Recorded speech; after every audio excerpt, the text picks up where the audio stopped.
What's up, y'all? It's me, it's your boy Asmongold, and today we're going to take a look at Ashran. Now, this is kind of like the PvP zone, like Wintergrasp or Tol Barad, and I wanted to start off with this clip just to show you guys about how polished off Ashran is. I took the thing off, and then I fell down, and so obviously there's a lot of work to be done, but as you guys will see, it's kind of, it's mostly about PvP, and I mean, that's kind of its own thing anyway. And so I'm just going to go through some clips and just show you guys pretty much what to expect in the Ashran zone. Now, Ashran is a lot like Alterac Valley, and the way that there's a lot of PvE content also. There are rare spawns that you can kill, and those rare spawns drop special items that give your class like a unique buff that's I guess unique to Ashran. And as you see, there's like those little slimes speeding by, and I'll explain that in a few minutes too. And there's all kinds of stuff. I know that Warlock Gate does something. I'm not really sure what it does yet. And if you see there, that's that slippery slime, and I have a buff. As you can see, I ran really fast to chase it. Yeah, right there, as you can see. That's like if you click on the slippery slime, it gives you this buff for like an hour, and it just like it lets you run really fast randomly for like 3 seconds. You probably run like 300% speed or something like that. It's kind of cool. And as you can see here, there's also a lot of ogres and stuff here. And I was like kind of just riding around just to see, I don't know what to expect in here. And I found some pretty cool stuff. As you can see here, there's like an arena. Later on in the video, there's like a rare spawn that spawns there, and I'm going to kill him, and I'll show you guys what that's like too. But it's not like super exciting or anything. So anyway, as you guys will see up here, there's like some Death Knight fighting. I don't really know why he was doing that. I don't really think these mobs drop anything, and if they do, I wouldn't really know because I didn't kill a lot of them. But you can pretty much get all these different supplies and stuff like that. This reminds me a lot of like Wintergrasp, but with like elites around, and there's a lot of people here, and I don't know why. It's just because of beta or what. And this is some like I guess like undead area. There's nothing really like kind of exciting here that at least I found, but I'm pretty sure there's probably some cool stuff that'll spawn here also. I think that it's going to be a lot like Timeless Isle in a way, where there's just a bunch of different rare spawns that people will run around and kill. And some of these rare spawns, the larger ones that are like elites, they have like 2 million health-ish. Each one does. They drop like different, like kind of tomes that empower one of your spells. Like mine gives my spell reflect, makes my spell reflect. It's just like a buff on me, and it lasts for 5 seconds. And whenever anybody casts a spell on me, it reflects it, and not only does it reflect it, but it sends it back at them, and it does double damage back to them. And so I mean that's pretty cool. So it's like if you have this spell reflect glyph, you can have like 25% chance to, or 25% like time, 25% of the time you don't even get hit by spells, and so that's pretty awesome. And this is like the little I guess like town here. It's like the Alliance town, and so as you can see, there's a bunch of just like little like I don't know NPCs and just like what you would expect. This is something cool here that I saw. This is an ancient artifact. This is damage and healing can be increased by 200%. Health is doubled, and if you're killed with that, you drop the artifact. So I think this is kind of like in like an FPS game. It's like Juggernaut, you know, pretty much. And I was really hoping I could get a hold of one of these ancient artifacts, but I have not. I've not had a chance to. I don't know how you get them. I do not know how you get them, at least not yet. And this is just some guy who just showed up, and I was like, what the fuck? What the fuck is this? And apparently he's some like Horde Guardian Cronus, and I don't know why he's here. I don't know anything about him, and I didn't even know what he dropped. Honestly, I don't think he really dropped much of anything. And what's going on here is that the Horde and the Alliance are kind of like having some sort of battle, and it's just kind of going back and forth from the Isle. One way to look at this is if you've ever done like Alterac Valley, and there's like a turtle, and you're at the bridge, like next to the Alliance camp, and you're just sitting there, and people are dying, and they're running up there, and they're dying, and they're running up there, and they're dying, and they're dying, and they're dying, and that just goes on forever until the match is over. That's pretty much exactly like this, except for it never ends. And so I thought it's pretty cool. One of the reasons that I like it is because the Ogre King Awakens. I don't know why. I don't know enough about that. I had an Ogre King. Like, yeah, I killed one time, but it wasn't like really super exciting. And here I had to cut the clip because I lost a 1v1 fight against this guy, so you guys are not going to see that. But as you see here, this is just like some just basic PvP. And I think I have the Spell Reflect glyph on, or a Spell Reflect thing with me now.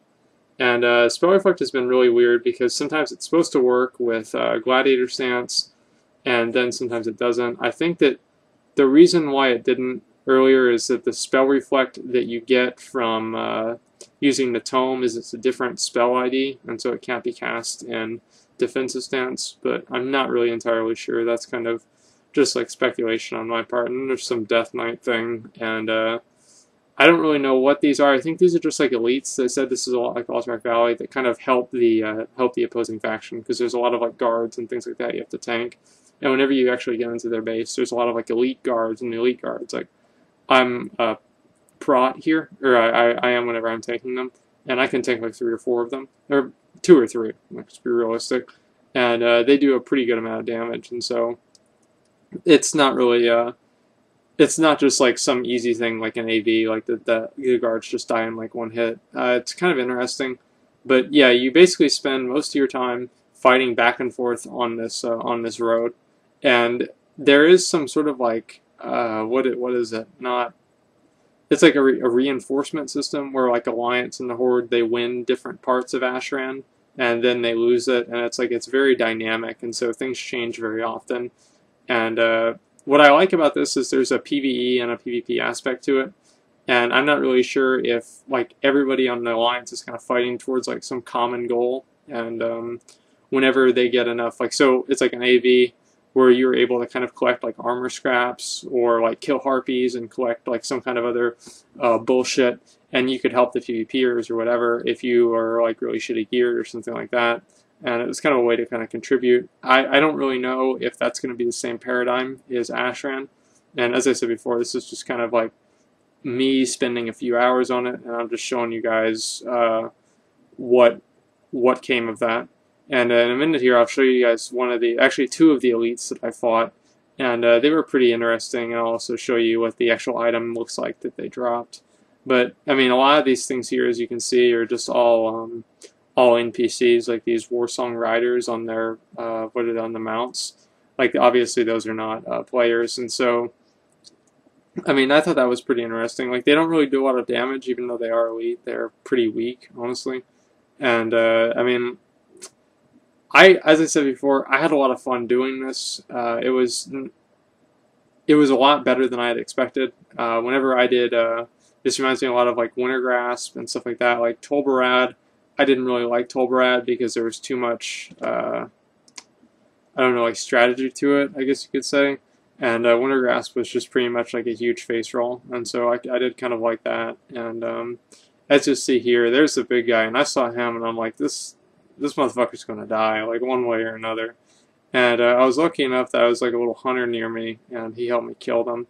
And I'm in Gladiator stance here, but I actually went into D stance to fight him. I had no idea how hard he was gonna hit. I didn't know if he was just gonna like fucking kill me in 3 hits or something like that, or what.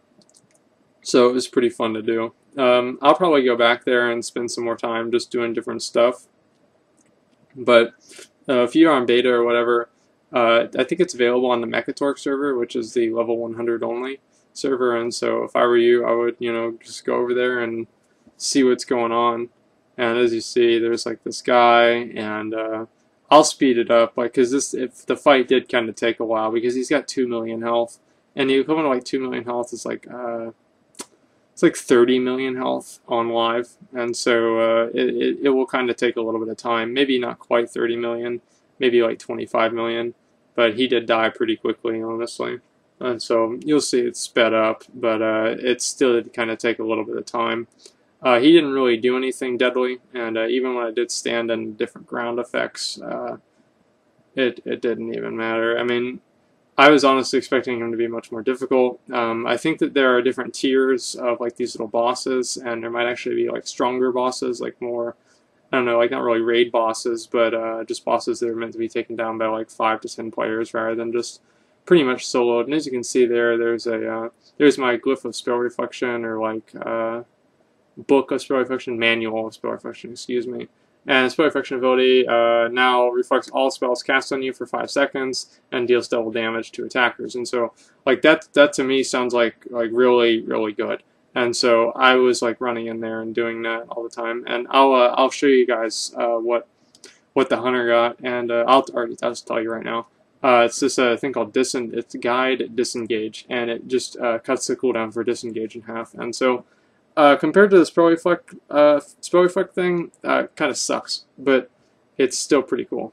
Yeah, so I thought it was shitty compared to the spell reflect one. But if I was a hunter, I mean, it would be pretty good just so you could, I guess, like, get away from things. And here's another elite that I saw. This was the same area that I was here earlier. And I guess there's actually 3 different rare spawn elites. And I only killed one of them because it just kind of took forever. And we were in a raid, so we actually didn't even get loot for this. And so I felt really stupid. And so I didn't even know if all these other ads were going to spawn or not. I just had no idea. But this boss was a lot like the first, like that mini boss, whatever, in Bloodmaw Slagmines, where you kind of have to fight him. He like has the flame pillars that move around, and you know, a couple other things. But in a second here, I'm just going to speed it up, and you'll see that he pretty much dies semi-quickly also. But I didn't have anybody else assisting me on damage, and so it did kind of take a little bit of time. And I finished this off. This is like the last thing that I did. But anyway, in a minute here, I'll show you guys some of the larger like PvP battles, and I really liked it. You know, like I know some people think it's boring. You know, they hate doing that because it's not like, you know, one-on-one PvP. But I really like the whole like war aspect of it, where it's like just a bunch of people just like fighting, and this also made it a lot easier. I had a healer too. But anyway, it was really fun because like I could just like be a tank and run in there and just aggro all this stuff and just be pretty much invincible. Especially with that spell reflect thing, I would just like run in there and you guys will see there's just a bunch of like little reflects coming up, and it was pretty fun to do. We never really made it inside their base, and I don't really know if we're supposed to. Those are the elite Warsong guards that I was telling you guys about. They do a lot of damage. Like they're hitting me for, I don't know, like 30k. So they're like little or 60k. That's 60k there. They're hitting me like a boss, and so, or like a heroic boss, and obviously they're not really like just little mobs that you can just I don't know, like ignore, as I said earlier. But they're not like super difficult either. I don't know if you kill them, if they'll like, there's a set amount of them that you're supposed to kill and then move into the base or something like that. I have no idea. Or they're supposed to prevent people from going into the base. I, again, have no idea. But I think that they will probably, I don't really think that you're actually supposed to go into their base, but I think there actually might be an achievement where you are, so don't quote me on that. I really have no idea either way. But whenever it seems like there is like an unending amount of this. Like I was never able to like tank enough or kill enough for everybody to move inside. And so what I was doing here is I was just like kind of putting up the spell reflect. As you can see, I have it up there now, and I got like one reflect off there, so nothing really too exciting. And I'm like prot spec with like that spell reflect thing, and so there's gonna be very, very little chance for me to die. I think even though I was like just absolutely like fucking apeshit ninja fuck, like jumping in here doing whatever I wanted, it didn't even matter because you know, I had healers on me, and also I had spell reflect glyph, plus I was prot, and so it wasn't really that bad. As you can see, I jumped in here and I just pretty much popped spell reflect in just a second, and you'll see like a bunch of reflects go off. There's like 1, 2, 3, and I think there's probably a couple of ones I might not have seen, but I think I have like one other clip for that anyway. Oh yeah, there's a Warlock AoE Chaos Bolt. That's ridiculous. And so I had a pretty good time doing this. I'll probably spend some time doing this. And if it's this active on live, I will probably definitely be spending a lot of time here for the Bloodthirsty achievement. And I think this will probably be a little bit more effective than doing the Isle of Conquest if it's like organized well and, you know, all of that stuff. But that's all kind of, you know, speculation. I'm not really sure what's going to actually happen. But that's pretty much all I've got. If you guys have any questions about Ashran, or you want me to like go and like, hey, you know, go look at whatever there is, I'll definitely take a look at it and show you guys on video. Whenever I get some more information about it and things are more finalized about what's really going on, I'll be able to show you guys pretty much what's actually really going on, and rather than just, you know, hey, there are these guys and we killed them and whatever else. But as I said, that's pretty much all I've got. So thanks for watching, and like, comment, subscribe.